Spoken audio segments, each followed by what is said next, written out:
Marriage is not even in their vocabulary. No one they know in their family structure is married, almost no one. Or when you're married and have kids, and he said, I'm not going to get married. And I said, well, aren't you going to have children? He said, well, yeah, I'm going to have a lot of children.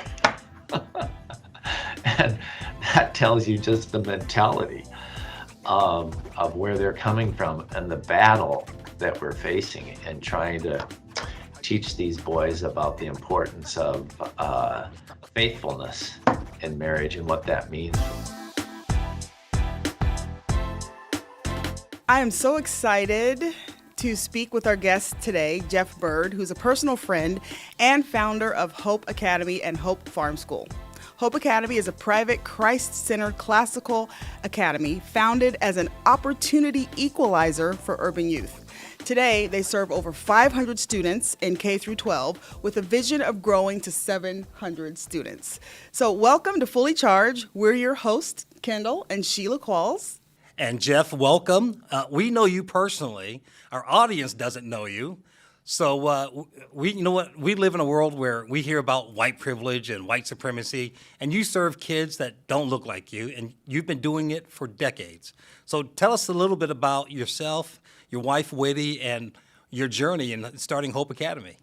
I've learned to serve others as Jesus Christ served us. And so it was really that turning point 25 years ago where my eyes were opened to the needs of the world, and I really had a desire to serve other people. And I started right here in the inner city. I thought one of the greatest needs is quality education, and so we didn't know what we were doing, but along with Russ Gregg, we started Hope Academy, and we forged forward, and that's growing, as Sheila said, over 500 students today.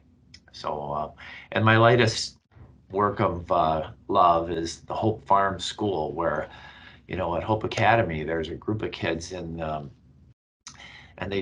Hope Academy does great, but we start at kindergarten. And by the time these kids are in middle school, they're ahead of the national average on scoring.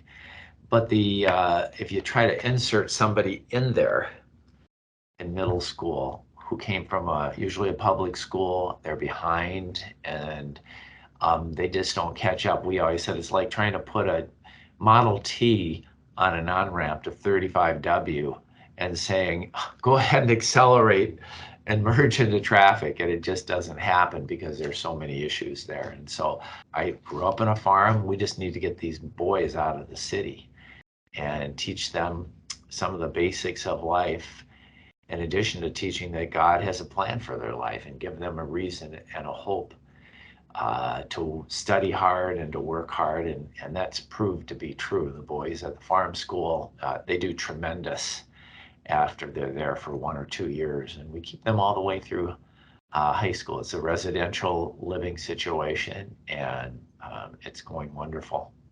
Well, can you give us an example of, you said, being out on the farm is good for them, of an example of like a real life experience that they get on the farm that's going to help them in real life? Yeah, well, a lot of people ask that, are you trying to make them into farmers? And the answer is no.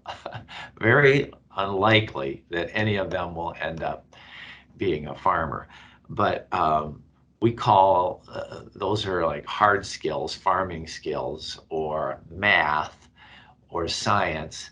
What we're really working on are the soft skills.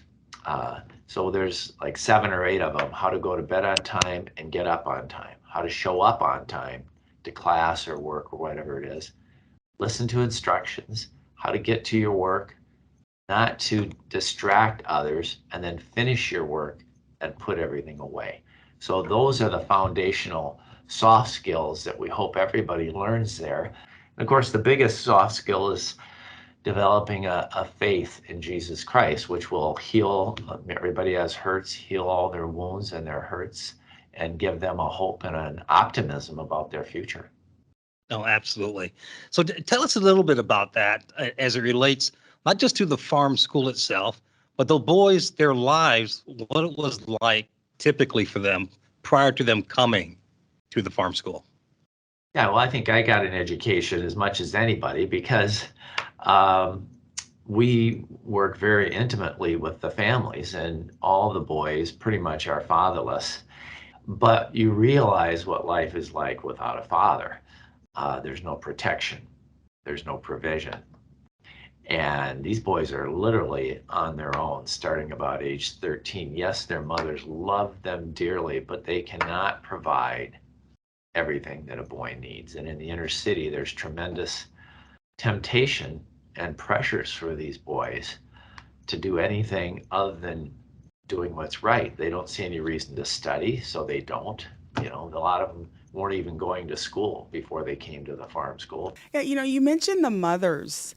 So, how do you convince a mom to allow her son to go live on a farm with you for 5 days during the week?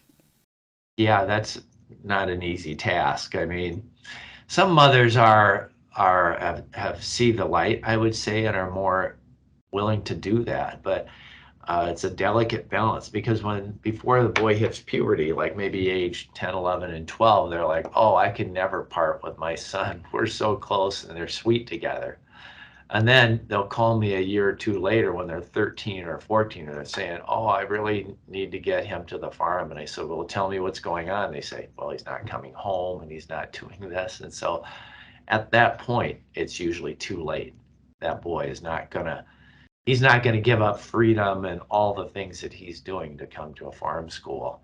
So it's a delicate balance and a point of inflection to really convince them that this is something that their boys are going to need. And they have to have a little bit of vision. I would say, you know, God has to help influence them in order to have them have their boy come to the school. So it's not an easy thing. It's not an easy thing to get them there. But as we tell them, this is not a we're not a reformatory. So we're trying to be formational in boys' lives and catch them before they end up getting too far down the road. Tell us about that process. We're going to play a clip of I think it's Carl that actually is selling the beef on that. We're going to show that video. Today we are selling cows, and we have live cows right here behind me, and we have butchered cows already in the locker room ready to be sold. And we wondered if you guys could come down and buy our beef and then help out the farm school. And for the kids here, they can get good grades and all that stuff, and for we can have more kids to come to the school. And thank you guys for buying our beef. One of our neighbors down at the farm said, you should really do organic grass-fed beef. And he said, you have to move the cattle every day, so that provides meaningful work. You have to get out there and chop the weeds with hoes and machetes. You have to put up fence. And he said, I just think that would be a really good product for you. And you make more because it's organic grass-fed beef. You sell it for about twice as much. And so that's what we decided to do. And in the process, we're selling it retail to customers, which allows our boys to tell their story to more and more people. And so we do videos. We have a list of all our contacts. And so the boys get on the phone and they get practice, have practice telling them about their beef and all the things they do. And I just tell them, if you can sell on the phone, boy, you can get a job doing anything. And then on Saturdays, we have a little locker freezer up here. We pack it up in boxes and they drive around and deliver it. Can you give us an example of what you'd call a success story? Someone who was like this, came to the farm, but they left a different way, and what they went on to do in life. Yeah, I mean, we've got several of them. We've only been there 5 years now. We've already had 6 graduates. We're going to graduate 5 more boys this year, and the farm's got about 20 students right now. We're going to max out at 30. One of our first students, he's been there about 3 years. He just graduated. He was behind several years. He was in a house where every time you went in there, it reeked of marijuana.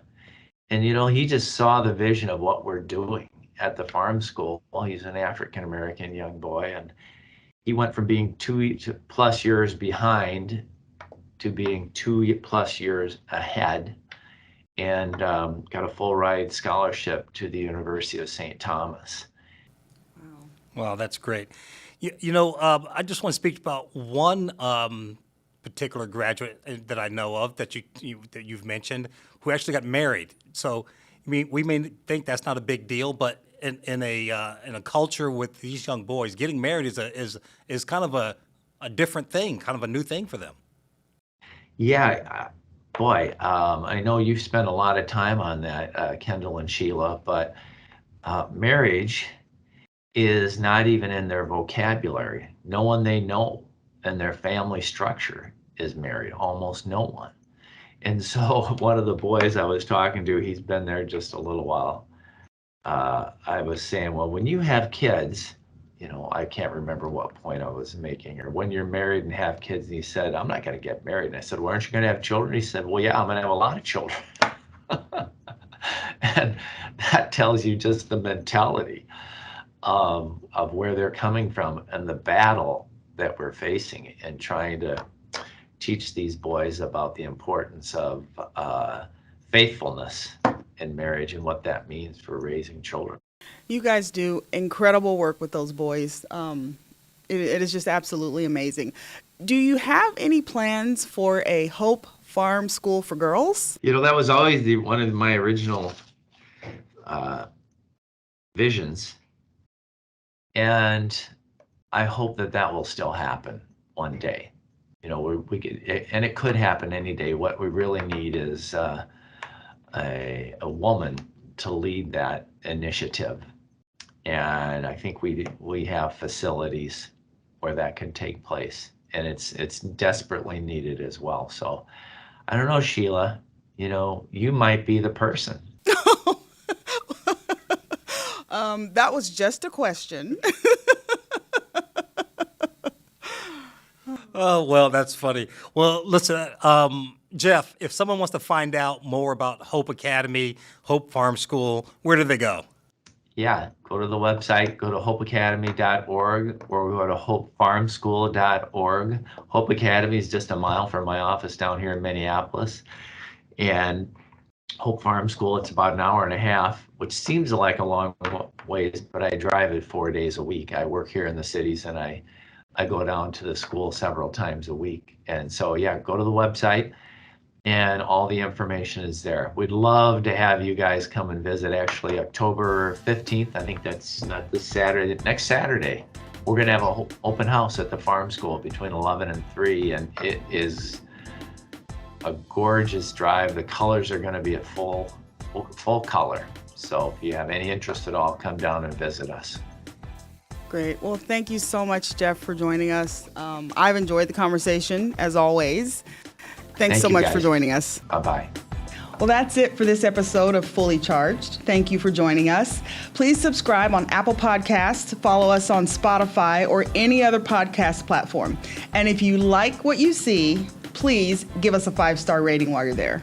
And to find out more about Take Charge, go to our website at takechargemn.com and subscribe. And if you like what you hear, please support us. With your help, we're going to bring back the America that we all knew and loved.